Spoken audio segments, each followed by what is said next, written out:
សួស្តីស្វាគមន៍មកកាន់វគ្គសិក្សា Android ជាភាសាខ្មែររបស់មជ្ឈមណ្ឌល Korea Software HRD សម្រាប់មាតិកាថ្ងៃនេះយើងមាន3ចំណុចដែលចំណុចទី1គឺនិយាយអំពី Activity និង Activity Lifecycle ដែលចំណុចទី1នេះយើងបានបង្ហាញអ្នកនៅក្នុងវីដេអូមុនរួចមកហើយសម្រាប់វីដេអូថ្ងៃនេះគឺយើងនឹងនិយាយអំពី Layout និងការប្រើប្រាស់ Layout នៅក្នុង Android Layout គឺជាទម្រង់នៃការរៀបចំ Control ផ្សេងគ្នាដូចជាប៊ូតុង Edit Text និង Text View ដើម្បីបង្ហាញឲ្យយើងឃើញទៅតាមអ្វីដែលយើងចង់បានហើយទាំងប៊ូតុង Text និង Text View ទាំងអស់នេះនៅក្នុង Android គឺយើងហៅថា View មុននឹងចូលដល់ Layout យើងទៅមើលរចនាសម្ព័ន្ធរបស់ View ជាមុនសិនមានន័យថាក្នុង View គ្រប់មួយមាន View តូចៗជាច្រើននៅក្នុងនោះនៅពេលដែល view មួយមាន view ច្រើននៅក្នុងនោះពេលនោះ view មួយនោះនឹងក្លាយទៅជា view group ដូច្នេះក្នុង view group មួយមាន view ជាច្រើននិងអាចមាន view group ច្រើនផងដែរយើងអាចបង្កើតឬក៏ប្រកាសនៅ layout នៅក្នុង Android បានតាមពីរយ៉ាងវិធីពីរយ៉ាងទី1គឺយើងប្រើប្រាស់នៅ XML file ដើម្បីបង្កើតនៅ layout របស់ Android និងទី2យើងអាចប្រើប្រាស់កូដ Java ដើម្បីបង្កើតនៅ layout របស់ Android ផងដែរប៉ុន្តែសម្រាប់ Android គឺយើង recommend ឲ្យប្រើប្រាស់នៅ file XML ដើម្បីបង្កើតនៅ layout របស់ Android ធ្វើបែបនេះគឺអាចឲ្យ Android របស់យើងមាន process លឿននិងងាយស្រួលក្នុងការបែងចែករវាង layout និងកូដ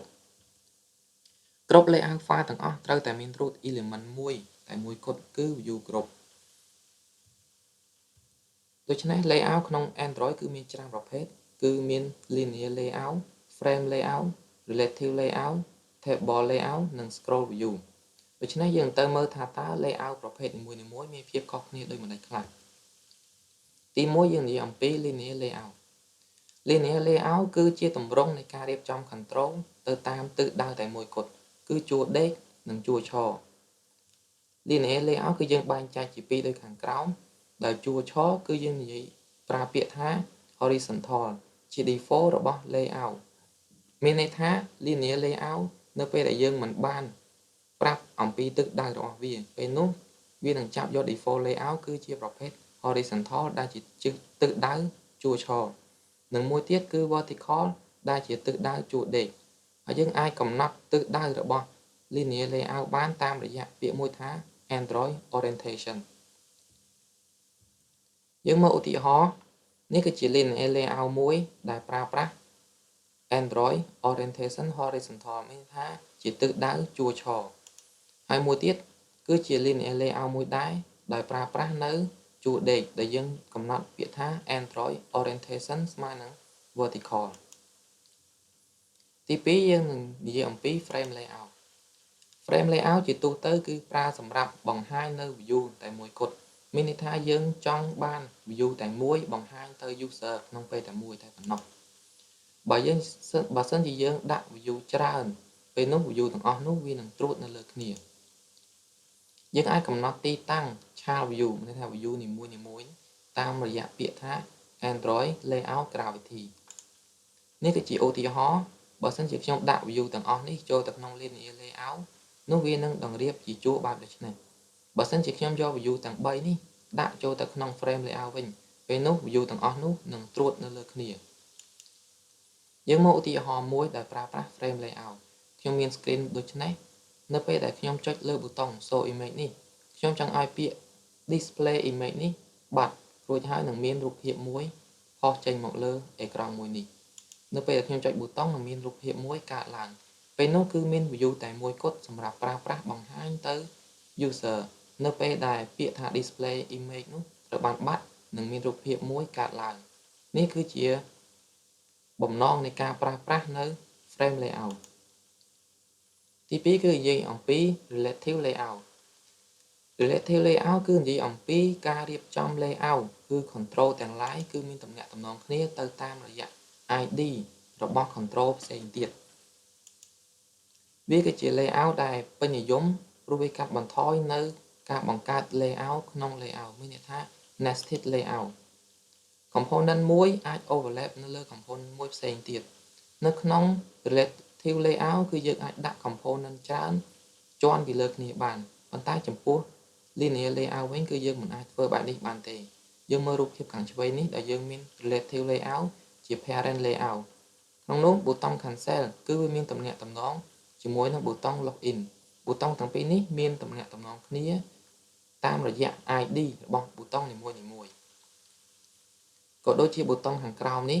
គឺវាមានទំនាក់ទំនងជាមួយនឹង relative layout ដែលជា parent layout ទាំងមូលរបស់ screen មួយនេះគឺប្រើពាក្យថា layout align parent button មានន័យថាប៊ូតុងមួយនេះគឺវាស្ថិតនៅខាងក្រោមគេនៃ layout parent មួយនេះយើងទៅមើលឧទាហរណ៍បន្ទាប់មួយទៀតនេះគឺជា screen សម្រាប់ login មួយដែលពាក្យនេះគឺជា text view ដែលយើងដាក់ថា Facebook ដែលវាមានទីតាំងគឺ center horizontal ដែលវាស្ថិតនៅចំពាក់កណ្ដាលនៃជួរឆនិងយើងមាន text view មួយ email ដែលវាប្រើពាក្យថា below មានន័យថាវាស្ថិតនៅខាងក្រោម text view មួយនេះហើយ edit text មួយនេះគឺប្រើពាក្យ below ស្ថិតនៅខាងក្រោម text មួយនេះមានន័យថា view នីមួយៗគឺមានទំនាក់ទំនងគ្នាទៅកាន់ view មួយទៀតតាមរយៈ ID ហើយនៅខាងក្រោមគេនេះគឺ align parent button ដែលវាស្ថិតនៅខាងក្រោមនៃ parent layout របស់ relative layout មួយនេះ table view គឺជាការបង្កើតនៅ layout ឬក៏រៀបចំទម្រង់ layout ជាលក្ខណៈជាជួរដេកឬក៏ជាជួរឆយើងអាចកំណត់វាទៅតាមអ្វីដែលយើងចង់បានយើងអាចប្រើប្រាស់នៅពាក្យមួយថា table row ដែលជាជួរដេករបស់ table layout នៅក្នុង table row នោះគឺវាផ្ទុកនៅ control ជាច្រើនយើងមើលឧទាហរណ៍មួយនេះខ្ញុំមាន login screen មួយដែលខ្ញុំប្រើនៅ table layout ជាដំបូងនេះគឺយើងមាន parent layout ដែលប្រើប្រាស់ជាប្រភេទ table layout ដែលក្នុងនោះគឺមាន row ទី1ដែលយើងប្រើពាក្យថា table row ដែលគឺមាន text view គឺ text view មួយនេះហើយនឹង edit text មួយដូច្នេះ row ទី2គឺយើងត្រូវបង្កើត row មួយទៀតដើម្បីដាក់នៅ component ទាំងពីរនេះបន្ទាប់ពី row ទី1ដូច្នេះក្នុង table layout គឺយើងប្រើប្រាស់ table row សម្រាប់ផ្ទុកនៅ component ឬក៏ផ្ទុកនៅ view នីមួយៗរបស់ layout scroll view គឺជា layout ពិសេសមួយរបស់ frame layout ដែលវាអនុញ្ញាតឲ្យ user ធ្វើការ scroll មើលទិន្នន័យទាំង ឡាយដែលផុតចេញពី screen យើងមានទិន្នន័យច្រើនដែល screen យើងមិនអាចបង្ហាញអស់ពេលនោះយើងអាចប្រើ scroll view ដើម្បី scroll មើលទិន្នន័យដែលផុតចេញពី screen ដែលយើងមិនអាចមើលឃើញបានជាទូទៅ scroll view គឺមាន view ឬក៏ view group តែមួយគត់ហើយ view នោះគឺទូទៅគឺជា linear layout យើងត្រូវចងចាំថាយើងមិនត្រូវប្រើ list view នៅក្នុង scroll view បានទេព្រោះ list view គឺមាន function សម្រាប់គ្រប់គ្រងនៅទិន្នន័យនិងអនុញ្ញាតឲ្យយើង scroll បាន